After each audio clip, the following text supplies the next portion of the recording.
Hello বন্ধুরা, তো দেখতে পাচ্ছেন কি সুন্দর সুন্দর মাটির তৈরি জিনিস আপনারা অবশ্যই দেখতে পাচ্ছেন। আর ফুলের টবগুলো কিন্তু খুবই সুন্দর ছিল। এটা হলো আপনাদের বলছি আমি যে মাওয়াতে আমরা চাস্তো ভাই বেরাদর মিলে ভাতিজারা মিলে সবাই মিলে ঘোরার জন্য চলে গেছি। দেখতে পাচ্ছেন চাস্তো ভাই কি মজাটা নিচ্ছে। তো সবাই কিন্তু খুব আনন্দের মধ্যে কাটালাম এই দিনটা আমরা মাওয়াতে। তো বিশেষ করে আমরা মাওয়াতে গেছি ঘোরার জন্য। ইমরান আসছে, আমার কাকা ভাতিজা যেটাই বলেন না কেন, ও আসছে দুবাই থেকে, ডাইডক থেকে। তো দেখতে পাচ্ছেন ইলিশ মাছ বাছাই করা হচ্ছে এখন, যে ইলিশ মাছ কিনবো আমরা, দামাদামি চলছে এখানে। তো অবশেষে আমরা 3টা ইলিশ নিলাম 1250 টাকা দিয়ে। সম্ভবত অনেকেই ভাববেন যে এত কম দামে ইলিশ কিভাবে পেলেন। আসলে এটা হলো অরিজিনাল ইলিশ না, এটা হলো অন্য জায়গার ইলিশ, মানে আমাদের পদ্মা নদীর ইলিশ না, অন্য কোনো নদীর ইলিশ হবে সম্ভবত, এই জন্য দামটা একটু কম। আর দেখতে পাচ্ছেন কি পরিমাণ ভিড় জমাই দিছে মানুষে।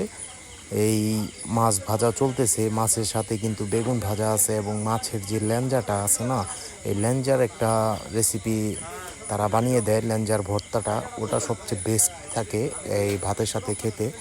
তো দেখতে পাচ্ছেন সবাই কিন্তু খুবই এনজয় করতেছে, এই যে ভাতিজা জয় আর সোহান, এটা হলো আমাদের রাতুল ভাতিজা, তো লিখন, এটা রাব্বি, রুহুল, রুহুল তাকায় নাই, পরে এখন তাকাইছে। ঠিক আছে, এই যে রাসেল, তারপরে এই যে ফারদিন, শিহাব, এটা হলো আমাদের ভাগিনা নিশাত, এই যে রাসেল কি যেন বলতেছে আপনারা দেখতে পাচ্ছেন। খুবই এনজয়ের মধ্যে আমরা দিনটা কাটালাম। আর প্রায় আমরা 8টা মোটরসাইকেল নিয়ে আমরা ওখানে পৌঁছেছি, মোটরসাইকেলগুলো ভিতরে ঢুকাইছি, এবং খাওয়া দাওয়ার অর্ডার দেখতেছেন যে অলরেডি আমাদের খাওয়া দাওয়ার প্লেসটা দেখতেছেন যে যেখানে বসে আমরা খাবো। তো জায়গাটা আসলে অনেকটা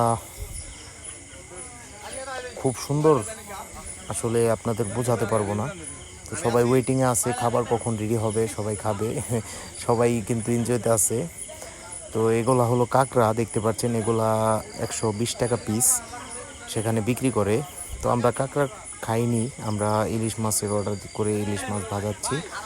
এবং এখানে আরেকটা জিনিস দেখতে পারবেন এখন, এটা হলো চিংড়ি মাছ, যে বড় বড় চিংড়ি দেখতে পাচ্ছেন, 3টা চিংড়ি এখানে।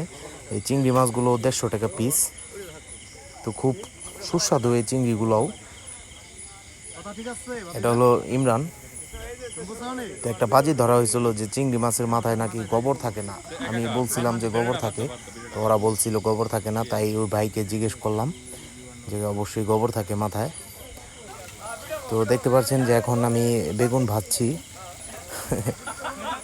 আর খুব সুন্দর করে ভাজা হচ্ছে, এবং আমি একটু টাইম পাস করার জন্য এই বেগুনটা ভাজার জন্য গেছি, একটা ভিডিও তৈরি করার জন্য। দেখতে পাচ্ছেন আপনারা অরিজিনালভাবে কিন্তু তারাই ভেজে দিয়েছে খুব সুন্দরভাবে মশলাগুলো মাখিয়ে।